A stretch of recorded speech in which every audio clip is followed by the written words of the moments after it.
Hello friends, ఈరోజు నేను మీకు నట్టెల రెసిపీ చూపిస్తున్నాను. ఆల్మోస్ట్ ఇది అందరికీ తెలిసే ఉండొచ్చు. తెలియని వాళ్ళ కోసం అనమాట. ఇంట్లోనే హెల్తీగా అండ్ టేస్టీగా చేసుకోవచ్చు. అంటే మనకి జామ్ బటర్ కన్నా ఇది హెల్తీ. కిడ్స్ కూడా ఇష్టంగా తింటారు. కిడ్స్ కూడా ఇష్టంగా తింటారన్నమాట. సో చూపిస్తున్నాను చూడండి. ఫస్ట్ మనం పీనట్స్ ఉంటాయి కదా, పీనట్స్ ఇలా రోస్ట్ చేసి పెట్టుకోవాలి. సో కొంచెం వామ్గానే ఉండాలి ఇది, ఎందుకంటే దీంట్లో ఆయిల్ అన్నది రావాలన్నమాట. సో ఇది మనం మిక్సీలో వేద్దాము. ఇలా గ్రైండ్ చేసుకోవాలన్నమాట.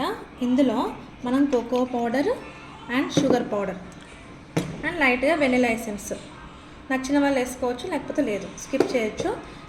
ఎలాగో కోకో పౌడర్ వాడతాం కాబట్టి. సో షుగర్ పౌడర్ వేస్తున్నాం మనము. అంటే మనకి ఎంతవరకు కావాలో అంతవరకు వేసుకోవచ్చు.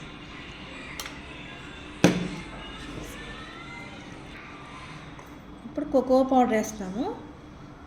ఇది కూడా మరీ ఎక్కువ వేసుకోకూడదు, ఎందుకంటే చేదు వచ్చేస్తుంది. సో చూసుకుని వేసుకోవాలి.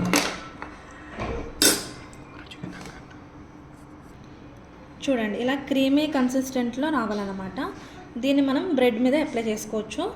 అండ్ ఇలాంటి బాటిల్లో స్టోర్ చేసి పెట్టుకోవాలి. ఫ్రిడ్జ్లో అయినా పెట్టుకోవచ్చు, బయటైనా పెట్టుకోవచ్చు, ఎందుకంటే ఇందులో వాటర్ యాడ్ చేయలేదు కాబట్టి ఇది ఉంటుంది. ఒకవేళ మనకి ఇలా అంటే ఇలా కొంచెం గట్టిగా వస్తే బటర్ కూడా యాడ్ చేసుకోవచ్చు అన్నమాట. సో ఆల్రెడీ ఇలా వచ్చింది కాబట్టి నేను బటర్ యాడ్ చేయట్లేదు.